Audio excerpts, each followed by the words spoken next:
Ao vivo com o Silmar César Miller no nosso programa. Bom dia, Silmar. Muito bom dia, meu caro Otávio. Bom dia aos nossos amigos do canal Terra Viva. Feira meia Pedir show. para o nosso amigo aí tirar o eco aí, que eu estou me ouvindo. Tá bom.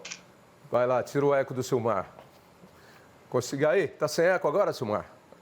Vamos ver, acho que agora sim. Tá bom. Beleza? Vamos lá. Então vamos lá. Bom dia, vamos Bom, tocar aqui. hoje. Como é que tá essa sexta-feira meio xoxa, né? Porque é entre o fim de semana e um feriado, mas é sexta-feira 13 para aqueles que são supersticiosos. O que temos aí hoje? Semana curta aqui no Brasil, né? Mas no mundo não, né? Pelo contrário, né, também. Bom, destaque hoje para o petróleo também. O petróleo voltou a disparar no mercado internacional, uma alta agora de 3,5%, uma alta já andou acima de 4% agora há pouco, está operando na casa dos $89 o barril do tipo Brent, que é aquele exatamente a referência para nós aqui. O petróleo tinha dado uma trégua aqui no meio da guerra, começou com alta na segunda-feira, depois caiu na terça, na quarta, na quinta, hoje voltou a subir, tem novidade aqui. Primeiro, claro, refletindo ainda a possibilidade de extensão do envolvimento de países vizinhos a Israel na guerra. É o caso do Irã, que vem financiando aqui o fundo financia o Hezbollah e também o grupo Hamas, que fez esse ataque lá no sul de Israel. E, por outro lado, o governo americano está ameaçando impor novas sanções à Rússia, por conta ainda da guerra da Ucrânia. E a Rússia é o segundo maior produtor de petróleo do mundo, um grande exportador também. Então, o petróleo disparando por conta desses dois fatores. Uma alta forte, portanto, 3,5%. Voltou a ser agitado o mercado de petróleo. Mercado financeiro, bastante estável hoje. Aqui, sim, no Brasil, estamos aí no meio de feriado. Então, a sexta-feira um pouco morta hoje. O dólar operando com estabilidade. Cai um pouquinho, sobe um pouquinho. Agora, pouco, 0,1% acima de ontem. R$ 5,05 a cotação da moeda americana. Acima de ontem, não. Acima de quarta-feira, porque ontem não funcionou o mercado financeiro. E o índice Bovespa também, com pouca oscilação. Pequena queda de 0,3% nesse momento na nossa B3 aqui em São Paulo. Mercado de commodities agrícolas, mercado de grãos, ontem subiu bastante. Tivemos ontem a divulgação, feriado aqui no Brasil, mas não nos Estados Unidos, a divulgação pelo USDA, o Departamento de Agricultura americano, de novas estimativas sobre a safra americana. E houve alguma surpresa lá. Estimativas para a safra americana de soja e de milho vieram abaixo da expectativa. Isso deu um alento aos preços dos dois grãos na Bolsa de Chicago. Ontem tivemos uma forte alta nos preços na Bolsa de Chicago. O trigo também subiu por corte nas estimativas da produção mundial, também dos estoques globais. E hoje o trigo está operando em alta ainda, 1,7%. Preocupação também com um novo ataque da Rússia ao porto de Odessa, lá na Ucrânia, sul da Ucrânia, em porto mais importante porto ucraniano, mais um ataque lá para inviabilizar exportações ucranianas por essa via. Então, o petróleo disparando hoje, 1,7%, já subiu ontem também. A soja não, a soja e o milho está dando uma trégua agora, depois da alta de ontem, abriu o dia em alta também, mas agora uma pequena queda de 0,1% no caso da soja e também do milho na Bolsa de Chicago. Na Bolsa de Nova York, o algodão subindo, está acompanhando o petróleo, 0,8%. Petróleo também negociado na Bolsa de Nova York, costuma também sofrer o influxo aqui dos preços do petróleo, está subindo também. 3,4% agora há pouco o Arábica na Bolsa de Nova York. Açúcar bruto também sobe, costuma acompanhar o petróleo também, alta de 1,3%. Suco de laranja também com alta por deficiência de oferta em termos globais. Suco de laranja subindo 1,1%. E o boi gordo do mercado futuro da B3 com uma pequena queda, tá vindo. Mas no mercado físico continua uma recuperação, particularmente no Mato Grosso. Preço aqui, estou vendo Cuiabá, R$ 218 arroba, subindo 0,5%. Norte do Mato Grosso também conseguiu vencer a barreira dos R$ 200, está a 203, alta de 1,5%. Na região sudeste deu uma acalmada, o mercado deu uma parada, agora bateu em R$ 245 arroba em Araçatuba e parece que bateu no teto também. O pessoal aí do mercado que acompanha mais diretamente o mercado do boi não está confiando muito em muitas altas daqui para frente.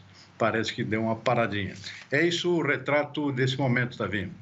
Mas pelo menos deu uma paradinha já num outro patamar, né? 245 em Araçatuba é bem melhor do que o que estava antes, né? Bom, o assunto é a guerra e não tem jeito. A cada dia que passa, estamos aí no 6º dia, as coisas só pioram, né? Só pioram, inclusive, com alguns países aí, como você citou, ameaçando entrar também na questão. O próprio Irã, que já arma o Hezbollah e outros movimentos terroristas. A Síria, que teve o seu aeroporto atacado ontem. O negócio da Síria, a Síria sempre leva uns tiros de Israel, né? Vira e mexe, Israel faz uma incursão na Síria. Mas agora a batata está quente e está assando. Então, esse é o problema. O Hezbollah, inclusive, ameaçando entrar no conflito ao lado do Hamas. Temos aí uma manifestação no Iêmen do Sul, se eu não me engano, nesse momento, onde centenas de milhares de pessoas estão nas ruas em passeata em apoio ao Hamas, né? Tem a reunião no Conselho de Segurança da ONU, presidida pelo embaixador brasileiro, a reunião que foi pedida pelo Brasil, que está na presidência do Conselho de Segurança, que eu não sei se vai resolver alguma coisa, porque a ONU e nada... E aí chama a atenção a intensidade do conflito.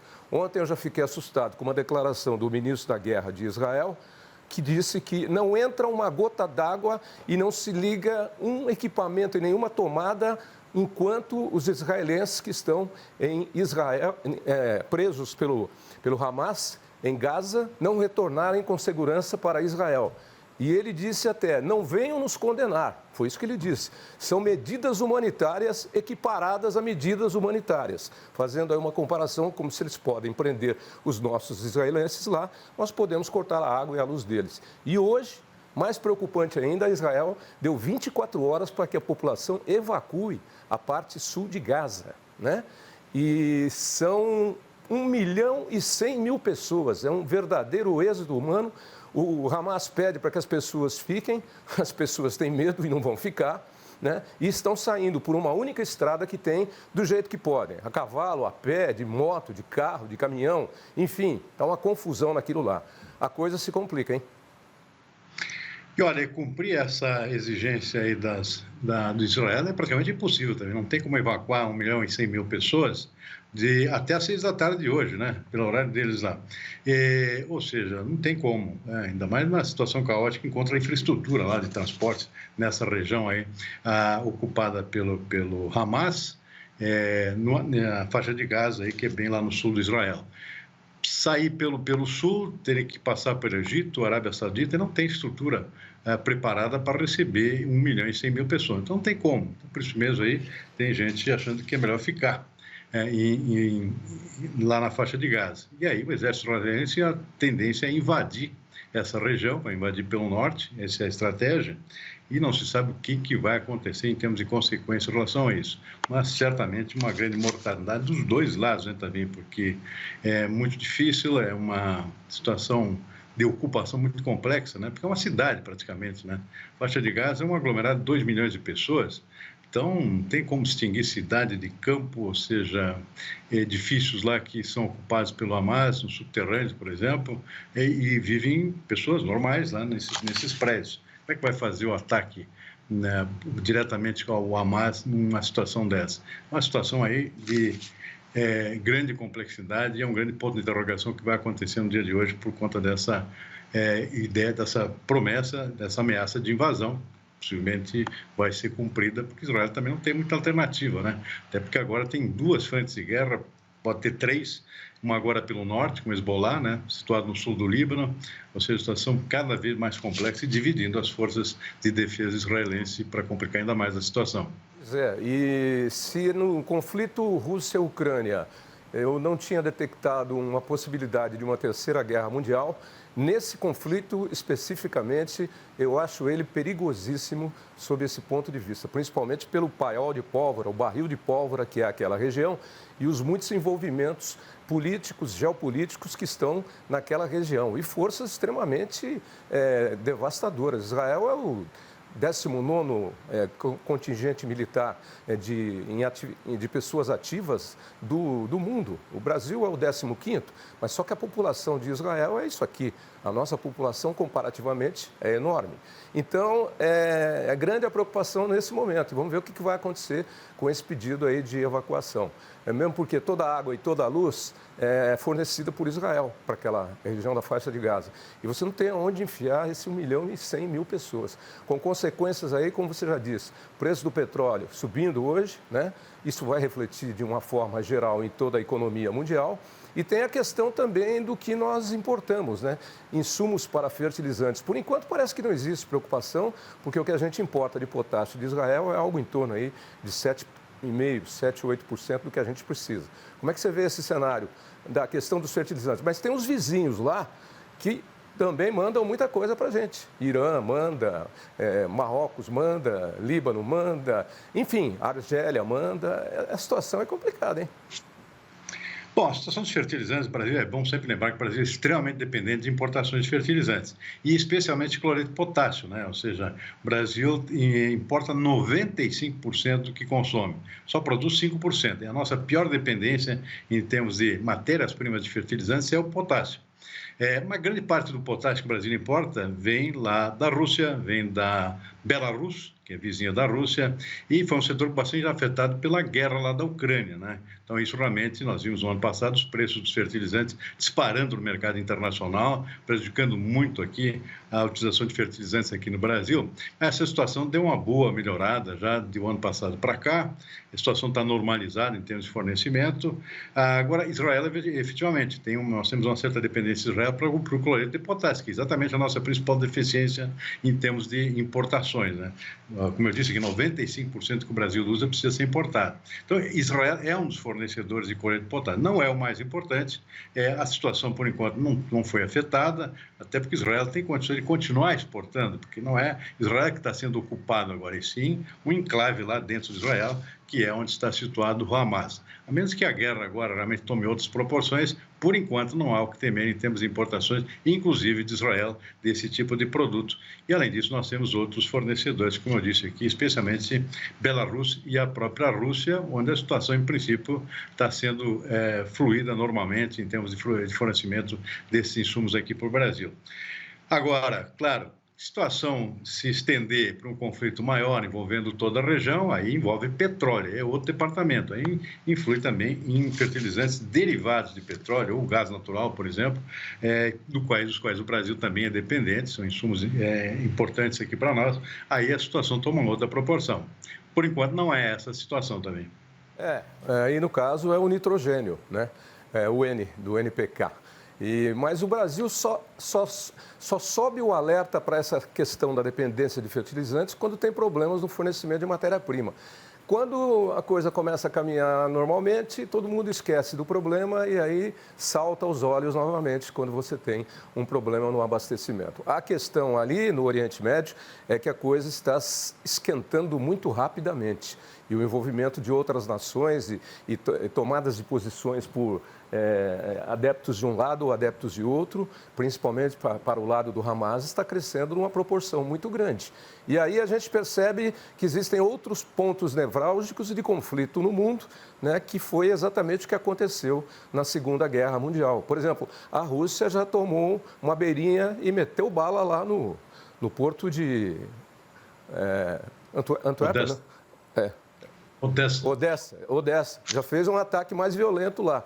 A gente vê a China quietinha do lado de lá, mas a China tem um cerco em torno de Taiwan ali, que diz que Taiwan é dela e que a qualquer momento pode... Enfim, a situação está muito tensa. E se estender, essa questão dos fertilizantes pode realmente acabar pesando para a gente, né, Simão? Pior que isso é o próprio efeito de uma extensão da guerra, né? Como você bem citou aqui, já são 2 focos em locais diferentes e isso gera aproveitadores, né? País que tem interesse em dar uma enfraquecida, especialmente os Estados Unidos. No caso da China, por exemplo, se aproveitar dessa situação, vai criar um terceiro foco de tensão e aí vai ser muito difícil controlar e contornar uma situação multifacetada como essa, né? Como parece que tem tudo para acontecer, né? Os aproveitadores estão de plantão aí, aproveitando essa fraqueza aqui dos países do Ocidente, em plena crise econômica na Europa, nos Estados Unidos. Então, é uma situação extremamente delicada em termos geopolíticos globais. Muita gente que criticava o Joe Biden, presidente americano, por ele ser devagar na tomada de posições, meio tartaruga, né? Meio marcha lenta, até por problemas de saúde, coitado dele. Mas nesse momento as pessoas estão até agradecendo, porque se fosse o Donald Trump lá, já tinha colocado a panela de pressão na temperatura máxima já. Esse é o problema. Tá bem. O problema agora são os focos de tensões que podem surgir em países lá com questão de protestos, né, de lado a lado, né, com relação a essa questão. Já está começando, né? Sabe como é que é? Movimentos aqui de protesto que pode degenerar em violência, né? Em focos de violência em vários outros países. Citou agora há pouco a questão do Iêmen, por exemplo. Mas já que você colocou esse problema, aquela região toda é um barril de pólvora, porque todos os países lá têm problemas com grupos guerrilheiros e separatistas, todos eles. Inclusive o Egito, que faz divisa com a faixa de Gaza, tem ali na sua região, na divisa ali, uma série de cuidados por parte dos militares do Egito com relação a grupos terroristas que atuam contra o regime egípcio. E assim vai.